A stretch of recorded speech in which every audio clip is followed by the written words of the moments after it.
우리가 살면서 참 모든 방면에서 완벽하기를 원하죠. 사람들은 실수를 하길 원하지 않습니다. 웬만하면 완벽하게 일을 하길 원하고 그런 사람으로 보여지기를 원합니다. 어쩌면 사람들은 우리 안에 이 완벽에 대한 어떤 이상을 가지고 있는 것 같습니다. 왜 그럴까요? 그것은 아마 완벽할 수 없다는 그 한계를 가지고 있기 때문에, 진정 완벽하다면은 한계가 없다면 완벽을 원하지 않겠죠. 근데 완벽하지 못하다는 자신의 스스로의 한계를 알기 때문에 더 완벽하길 원합니다. 요즘 AI에 대한 말이 많죠. 챗 GPT라고 해가지고 아주 인공지능이 그림을 그리고 시를 쓰고 병을 보면은 의사보다도 더 잘 찾아내고 회계사가 이제 필요 없다고 하죠. 계산을 너무나도 잘하니까 속도도 인간보다도 빠릅니다.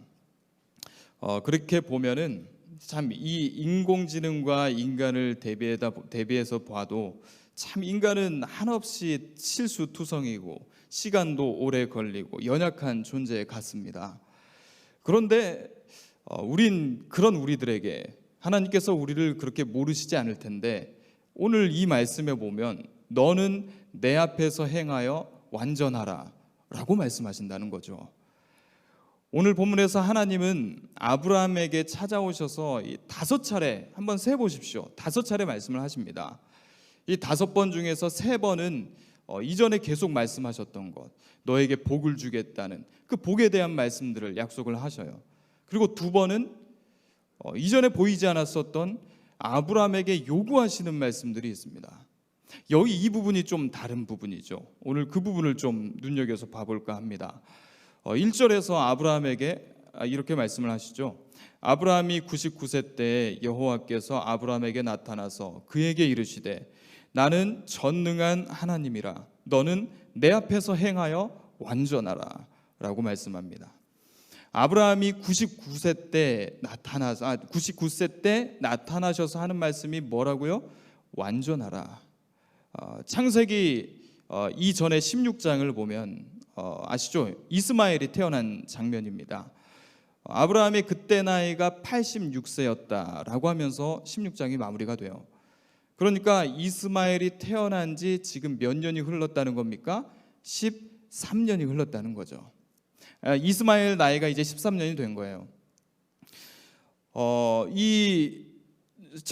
창세기 16장 16절로부터 17장 1절의 이 간극, 이 사이 동안에 어떤 일이 있었는지는 알지 못합니다. 아브라함에게 어떤 일, 그의 인생에 무슨 일이 있었고, 그리고 하나님이 이 13년 동안에 아브라함에게 찾아오지 않으셨었는지는 정확히는 알 수 없습니다. 단지 우리가 알게 되는 것은 이 이스마엘의 출생으로부터 13년이 흐르고 아브라함이 99세가 된 이 시점에 하나님께서 아브라함에게 나타나셔서 이 말씀을 하신다는 거예요. 내 앞에서 행하여 완전하라. 자, 여러분 왜 이 말씀을 하셨을까요? 16장에서 이 이스마엘을 낳았던 것을 한번 생각해 볼 수가 있겠죠. 이스마엘을 낳았었던 것은 아브라함에게 자손을 주시려는 그 하나님의 방법이 아니었습니다. 누구의 방법이었습니까? 아브라함과 사레의 방법이었죠. 사레의 여종 하갈로부터 후사를 얻으려는 것이었습니다.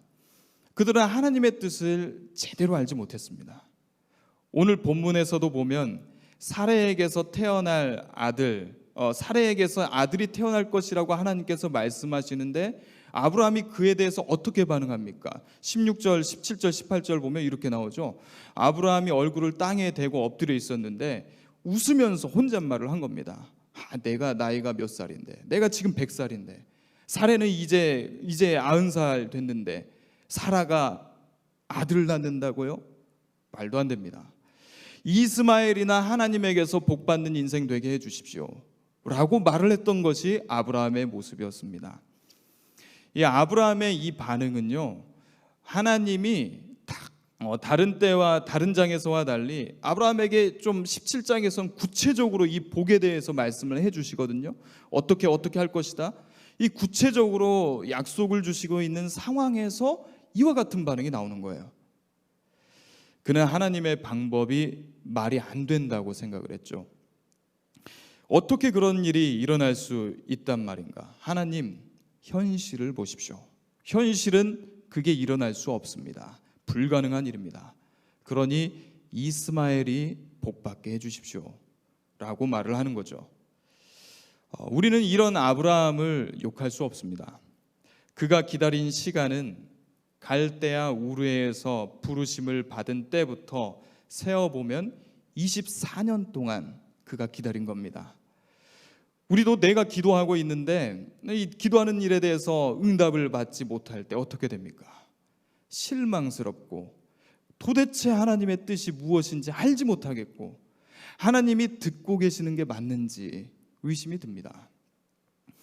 그렇지만 하나님은 아브라함에게 나타나셔서 그가 아직 완전한 믿음이라고 말하기 어려운 상태임에도 불구하고 완전하라 라고 말하는 것입니다. 완전하라는 이 말씀에는 이런 뜻이 담겨 있는 거죠.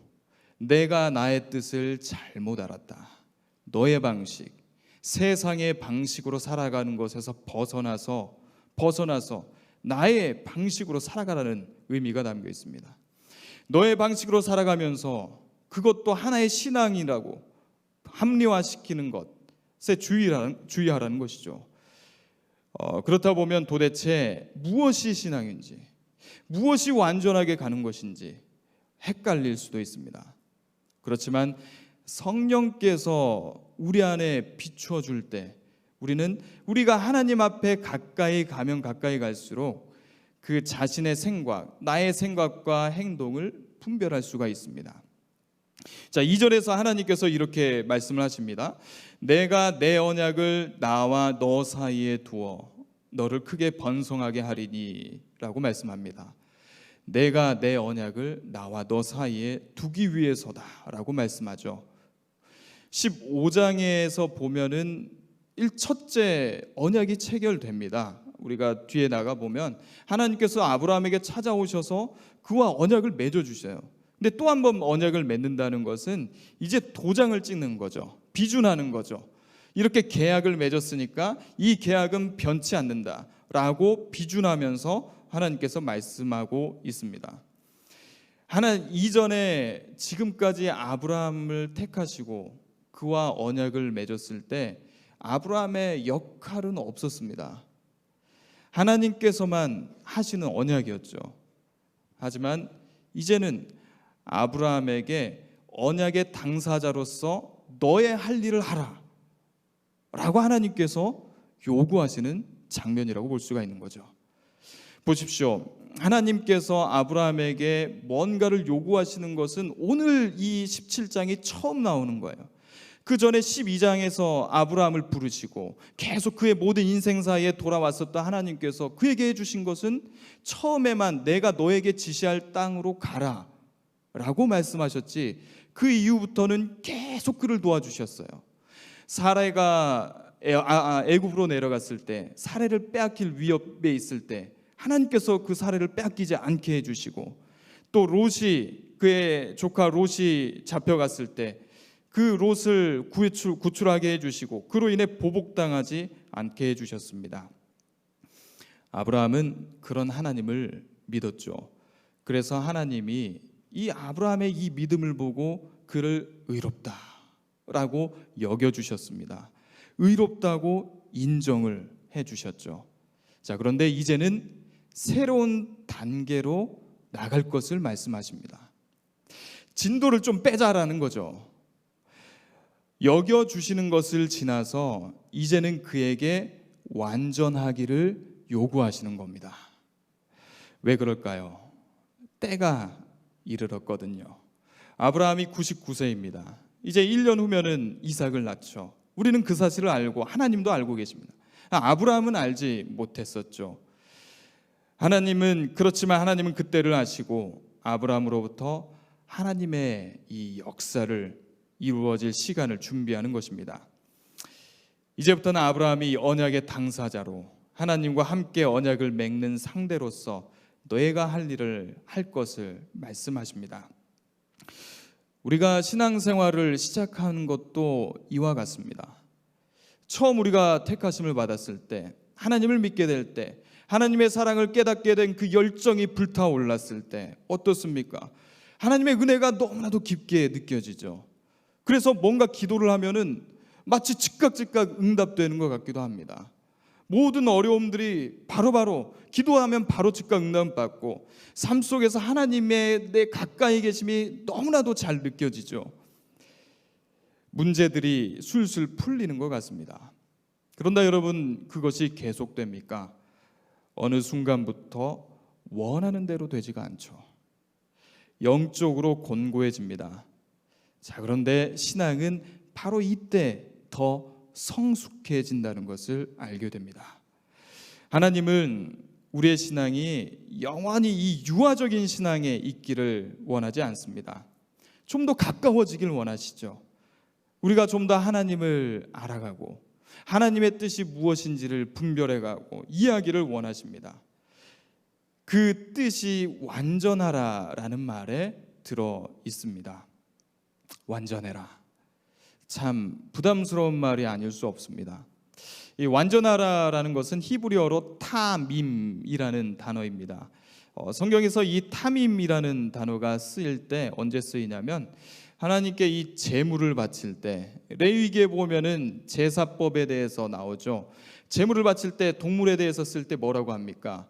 흠없는 수컷, 흠없는 소, 흠없는 양, 흠없는이라고 나오죠. 이때 바로 이 타밈이라는 단어가 쓰입니다. 그러니까 하나님께 제사를 드릴 때 온전한 것을 바쳐라. 흠이 있는 것, 좀 아픈 것, 병든 것으로 바치지 마라. 온전한 것으로 하나님께 나오라라는 것을 말을 하고 있습니다. 자, 이렇게 흠없는 제물 같아야 된다는 것을 말을 하는데, 그러면 우리의 부담은 더 커집니다. 아니, 흠이 없을 수가 있나? 흠이 얼마나 많은데. 무엇을 통해서 하나님 앞에서 완전하게 우리가 살아갈 수 있을까요? 이 완전이란 말이 아브라함의 윗대에서 사용이 됩니다. 바로 노아를 말할 때 사용됩니다.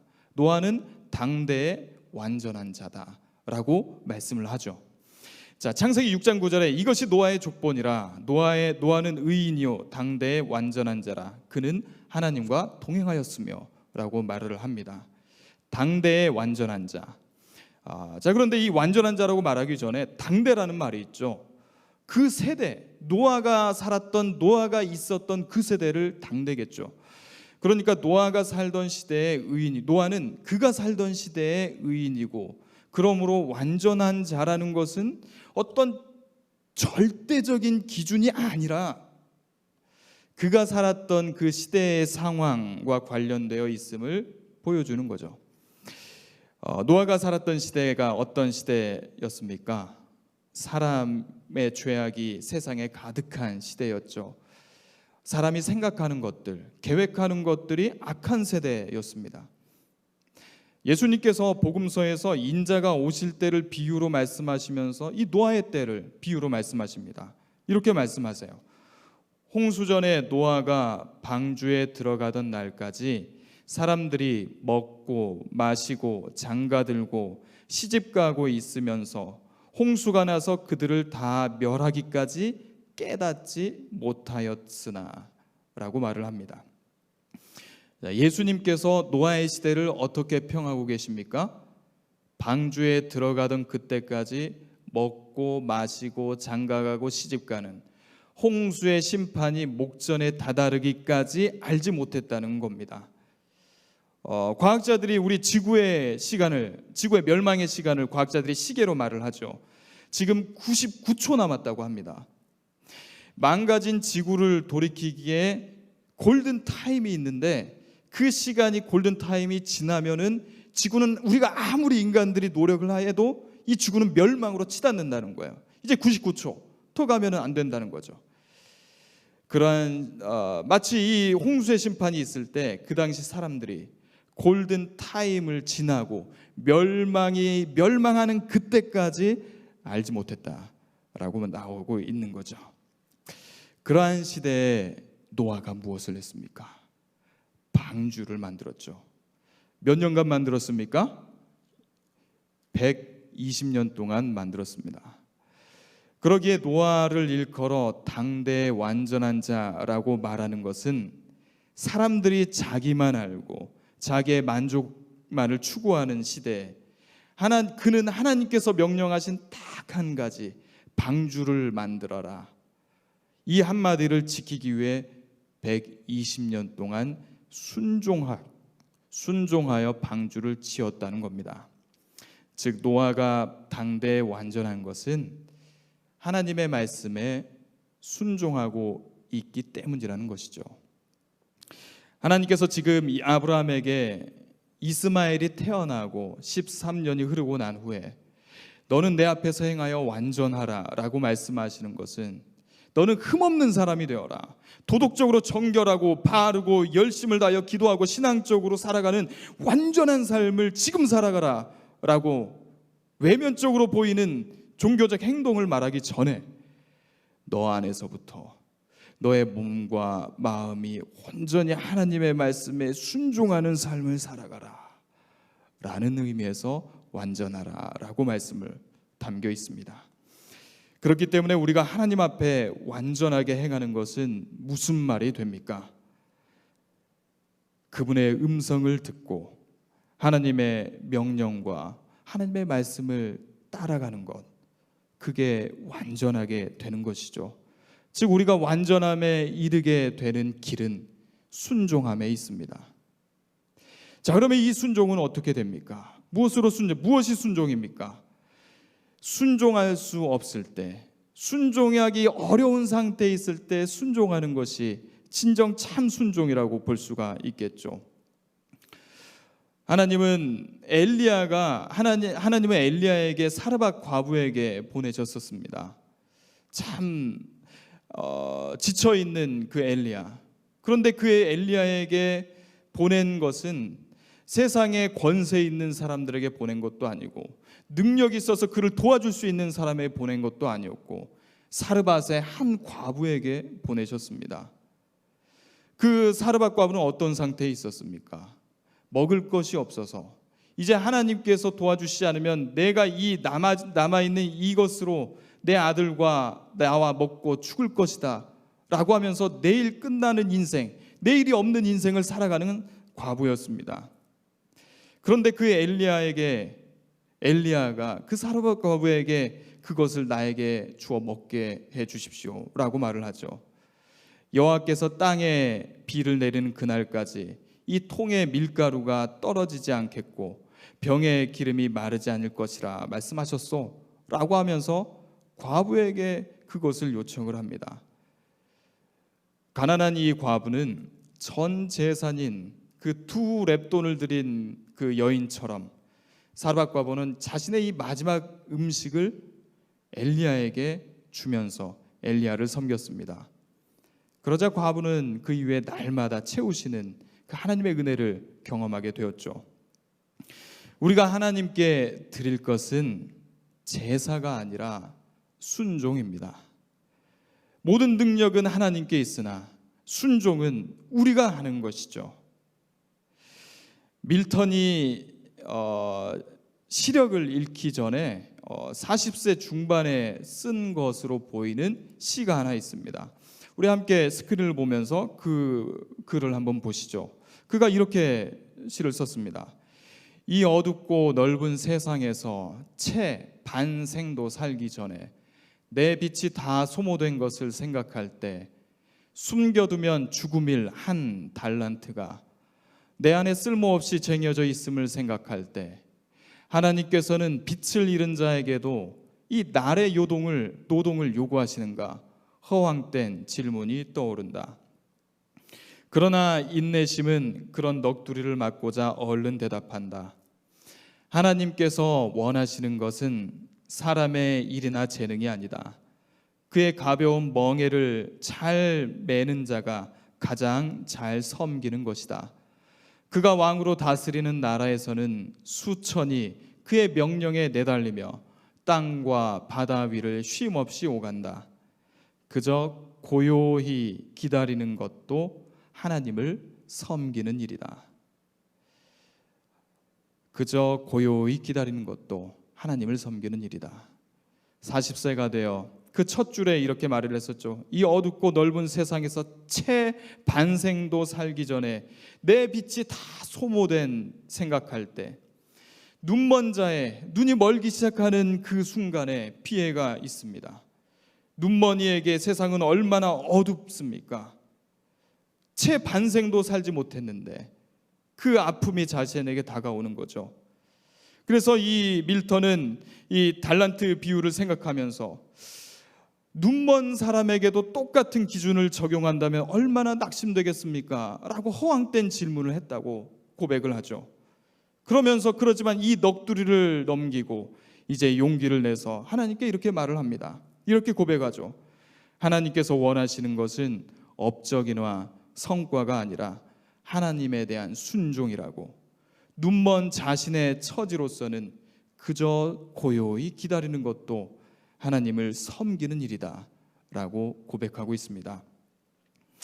밀턴은 그렇게 이 시련의 시간을 보내고 나중에 결국 그 어려움의 시간들을 굴하지 않으면서 불후의 명작 신라권을 써내게 됐습니다. 의심과 근심, 상심들로 믿음을 저버리고 하나님을 신뢰하지 못하는 삶을 멈춰야 합니다. 비록 흔들거리고 비틀거려도 그 자리에서 가만히 주님을 기다리십시오. 노아가 그랬던 것처럼 그 노아의 그 모든 시간들 속에서 주님의 말씀을 새기고 그 시간을 보내십시오. 주님을 따르는 순종을 이룰 때 우리는 완전함에 다가서게 됩니다. 결국 우리를 약속의 땅으로 인도하시는 분이 누구십니까? 주님이십니다. 바로 주님 안에 완전함이 있고 우리는 그 길 가운데, 그 완전함의 순종으로 그 길 가운데로 나아갈 수가 있죠. 그래서 주님을 의지하는 우리들은 새로운 삶을 얻었습니다. 거듭나게 된 것이죠. 자, 오늘 말씀에서도 아브라함과 사라에게 완전함을 요구하신 하나님께서 무엇을 해주셨습니까? 우리 4절과 5절 말씀을 함께 읽어보겠습니다. 보라, 내 언약이 너와 함께 있으니 너는 여러 민족의 아버지가 될지라. 이제 후로는 내 이름을 아브라함이라 하지 아니하고 아브라함이라 하리니 이는 내가 너를 여러 민족의 아버지가 되게 함이니라. 이어서 15절 16절 말씀을 함께 보겠습니다. 하나님이 또 아브라함에게 이르시되 내 아내 사레는 이름을 사레라 하지 말고 사라라 하라. 내가 그에게 복을 주어 그가 내게 아들을 낳아주게 하며 내가 그에게 복을 주어 그를 여러 민족의 어머니가 되게 하리니 민족의 여러 왕이 그에게서 나리라. 아브라함을 아브라함으로, 사레를 사라로 바꾸셨습니다. 이름을 바꾼다는 것은 큰 의미를 가지고 있죠. 이름은 단순히 우리의 호칭을 부리는 그 정도 의미만 갖고 있지 않습니다. 이름은 그 사람 자체를 의미하기도 합니다. 그래서 사람들은 살다 보면은 자신의 이름을 계명하기도 하지 않습니까? 원래 이름인 아브라함은 고귀한 아버지라는 뜻을 가지고 있고 사레는 나의 공주라는 뜻을 가지고 있습니다. 그런데 그 이름을 아브라함이다, 사라다 라고 바꿔주셨죠. 열국의 아버지다, 열국의 어머니다 라고 바꿔주셨습니다. 하나님께서 왜 아브라함과 사레의 이름을 바꿔주셨습니까? 하나님이 그 이름을 바꾸시는 것은 아브라함과 사레, 그들의 이름이 뜻하는 것처럼 어떤 지역적인 협소한 그 자신만의 가족을 생각하는 그 상태에서 벗어나게 하는 거죠. 인생의 새로운 단계로, 새로운 자아를 가지고 새로운 존재로 거듭나게 하는 그 의미가 여기에 담겨 있는 것이죠. 아브라함과 사레 외에도 하나님께서는 그 이름을 바꿔주시는 경우들이 있었습니다. 그중 대표적인 사람이 베드로입니다. 요한복음에 보면 예수님이 그를 보시면서 내가 요한의 아들 시몬이니 장차 게바라 하리라. 게바를 번역하면 베드로라. 히브리식으로 말을 하면 베드로요, 아람어로 하면은 게바입니다. 베드로, 즉 게바가 뜻하는 바가 무엇이죠? 바위, 반석입니다. 바위 반석, 왜 바위 반석입니까? 흔들리지 않죠. 굳건합니다. 비바람이 불어도 바위는 쓰러지지 않고 상하지 않습니다. 우두커니 지키고 있는 거죠. 자, 그런데 여러분, 시몬을, 이 반석을 의미하는 너는 베드로다, 너는 게바다 라고 이름을 주셨다면 이 베드로가 흔들리지 않는 반석과 같은 그 믿음의 길을 걸어갔습니까? 아니죠. 완전히 모래가 되는 인생을 걸었죠. 모래가 되는 신앙의 그 길을 걸었죠. 잘 아시지 않습니까? 그가 예수님이 붙잡혔을 때 3번 부인하고 저주까지 했습니다. 그럼에도 불구하고 그의 이름을 바꿔주셨습니다. 왜 그러셨을까요? 이것이 바로 하나님의 마음인 거죠. 실패할 줄 알면서 그럼에도 그에게 그 이름을 바꿔주시는 것. 왜입니까? 하나님은 치유하시는 분이기 때문입니다. 그가 실패할지언정 그 실패함마저 사용하셔서 선으로 인도하시는 분, 그 전능하신 하나님이다. 나는 전능한 하나님이라. 너는 내 앞에서 행하여 완전하라. 엘샤다이라고 하시는 하나님의 그 음성. 우리가 예수님을 믿음으로 새로운 이름과도 같은 그리스도인이라는 호칭을 갖고 살아갑니다. 그리스도인, 주님을 따르는 사람입니다. 예수님을 믿고 그분 안에 거하게 되면 새로운 사람이라는 거죠. 우리는 그렇게 새로운 피조물이 되었습니다. 그런데 하나님께서 우리를 모르실까요? 아무것도 모르고 단지 이 말로 참 신실한 믿음의 그 걸음을 걸어갈 것이라고 생각하고 믿었기 때문에 그 이름을 주셨을까요? 아니죠. 다 아시죠. 넘어질 줄 알고 울 줄 알고 어떻게 해야 되는지 갈팡질팡 못하는 그 인생의 걸음을 걸어야 된다는 걸 너무나도 잘 아시죠.